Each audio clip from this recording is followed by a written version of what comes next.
నమస్కారం. మనందరికీ ఎంతో ఆసక్తిని కలిగించే ఒక అద్భుతమైన విశ్లేషణకు స్వాగతం. కృష్ణ సోల్మేట్ లాంటి భక్తి ఛానల్స్ చూసినప్పుడు అందులో కనిపించే లోతైన భక్తి ఇతివృత్తాలు మన మనసుని ఎంతగానో హత్తుకుంటాయి కదూ.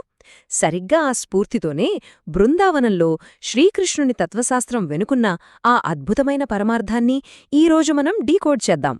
రండి మొదలుపెడదాం. అసలు ఈ ప్రయాణం ఎలా సాగుతుందంటే, ముందుగా ఉద్ధరణకు సంబంధించిన శక్తుల గురించి తెలుసుకుని, ఆ తర్వాత అత్యున్నత సామరస్యంగా శ్రీకృష్ణుని తత్వాన్ని, దైవిక ప్రేమకు ఉన్న అసలైన అర్థాన్ని చూద్దాం.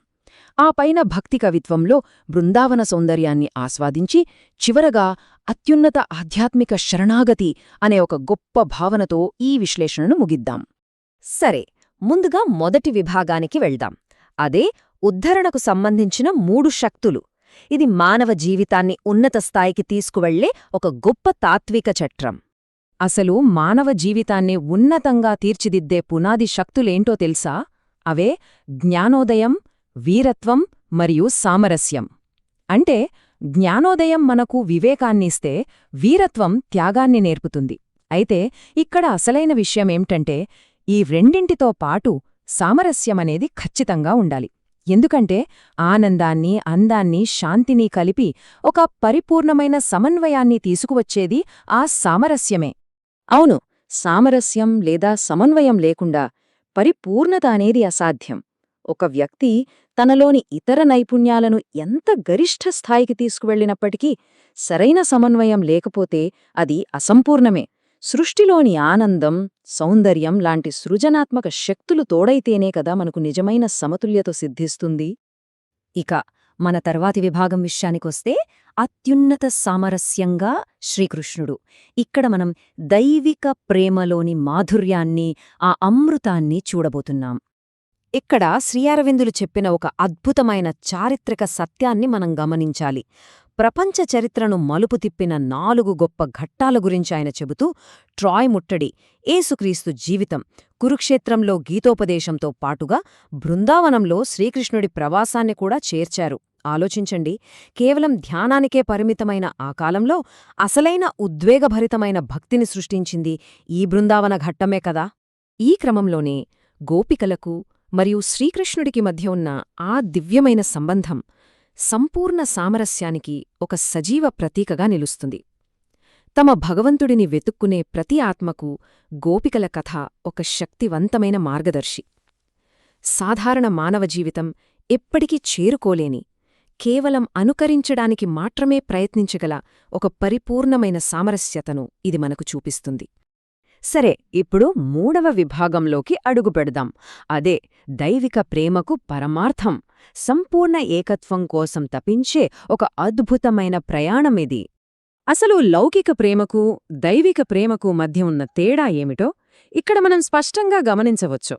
సాధారణంగా మనకు తెలిసిన లౌకిక ప్రేమ అంటే ఒక హక్కును కోరుకోవడం, ఎన్నో అంచనాలు పెట్టుకోవడం, అందులో వచ్చే విభేదాలు, ఇవే కదా. కాని దైవిక ప్రేమ అలా కాదు. అది కేవలం ఒకరిని సొంతం చేసుకోవాలనే చిన్న కోరిక కాదు.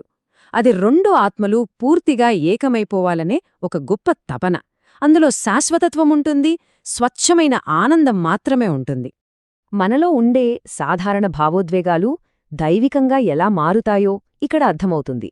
అంటే ఆ శాశ్వతత్వాన్ని కోరుకునే ఒక బలమైన అభిరుచి, ఆ సర్వసౌందర్యమూర్తిలో కలిసిపోవాలనే నిరంతర ఆరాటం, హృదయపు లోతుల్లో అనుభవించే అత్యున్నత పారవశ్యం, ఇవన్నీ కూడా మన భావోద్వేగాలను భగవంతుని వైపు మళ్లించినప్పుడే మనకు పరిపూర్ణమైన సంతృప్తినిస్తాయి. భక్తి కవిత్వంలో బృందావనం, ఇది మన 4వ విభాగం. ఇక్కడే మనం భక్తికి సంబంధించిన ఒక అందమైన ఇంద్రియ ప్రపంచంలోకి ప్రవేశించబోతున్నాం. ఇదొక అద్భుతమైన ఉదాహరణ. శ్రీ బృందావన మహిమామృతము అనే ఈ తెలుగు భక్తి గ్రంథాన్ని మనం ఒకసారి పరిశీలిస్తే, దైవిక సామరస్యం అనే ఒక కఠినమైన తాత్విక భావన మనం స్పష్టంగా అనుభూతి చెందగలిగేంత ఉద్వేగభరితంగా, ఒక ఇంద్రియ సంబంధ అనుభవంగా ఎలా మారిందో మనకు కళ్లకు కట్టినట్లు అర్థమవుతుంది. అందులోని వర్ణనలు చూస్తే ఆ దైవిక జంట ప్రసరించే సువర్ణకాంతి, కర్పూరం మరియు కుంకుమ పువ్వుల సువాసనలను మోసుకొచ్చే ఆ చల్లని మలయ మారుతాలు, మురళీ రవడులతో శృతి కలిపే పక్షుల కలకలాలు, ఇవన్నీ స్వచ్ఛమైన ప్రేమను, అందాన్ని ప్రసరింపజేసే ప్రకృతి దృశ్యాలు. చూశారు కదా, కేవలం భౌతిక సౌందర్యాన్ని ఉపయోగించి శాశ్వతమైన భక్తికి వారు ఎలాంటి అద్భుతమైన ప్రాణం పోశారో. ఇక చివరిగా 5వ విభాగానికి వద్దాం. అత్యున్నత ఆధ్యాత్మిక శరణాగతి. ఇదే సంపూర్ణ శరణాగతిని పొందే మార్గం. ఈ సంపూర్ణ సామరస్య స్థితిలోకి ప్రవేశించాలంటే మనమేం చెయ్యాలి? మూల గ్రంథాలు చాలా స్పష్టంగా ఒక క్రమాన్ని చెబుతున్నాయి. ముందుగా మనలోని అహంకారాన్ని, ప్రాపంచిక బంధాలను, లౌకిక సంపదలపై వ్యామోహాన్ని పూర్తిగా వదిలేయాలి. భూమాతకున్నంత ఓర్పుతో కష్టాలను భరించాలి. ఆ తర్వాత మనం మనస్సును నిరంతరం బృందావనంలోని దైవిక లీలలలో పూర్తిగా లగ్నం చెయ్యాలి. ఈ ఆధ్యాత్మిక ప్రేమలో మునిగిపోవడమే అసలైన శరణాగతి. చివరగా శ్రీ అరబిందులు చెప్పిన ఈ మాటలు వినండి. అందమంతా ఆయన పారవస్యపు చిరునవ్వే. మన ప్రాణస్పందనలు ఆయన హృదయ స్పందనలే. ఎంత సున్నితమైన లోతైన సత్యం కదా! ఈ సృష్టిలో మనం చూసే ప్రతి అందం ఆ దైవిక పారవస్యానికి ప్రతిబింబమే అని ఇది మనకు తెలియజేస్తోంది. ఇక ఈ విశ్లేషణను ముగించే ముందు కృష్ణ సోల్మేట్ భక్తి ఛానల్ ఇతివృత్తాల స్ఫూర్తితో సాగిన మన అన్వేషణ ఒక ఆసక్తికరమైన ప్రశ్నను మిగులుస్తోంది. ఈ సంపూర్ణమైన షరతులు లేని సామరస్య భావనను గనక మనం అలవర్చుకుంటే, నేటి ఆధునిక ప్రపంచంలో ప్రేమ, శాంతి అనే విషయాలపై మనకున్న అవగాహన ఎలా మారుతుంది? బృందావనం నేర్పిన ఈ దైవిక ప్రేమ పాఠాలను మనం కూడా ఆచరిస్తే మన జీవితాలు ఎంత ప్రశాంతంగా మారతాయో కదా! ఒక్కసారి ఆలోచించండి. మరిన్ని అద్భుతమైన విషయాలతో మరో విశ్లేషణలో కలుద్దాం.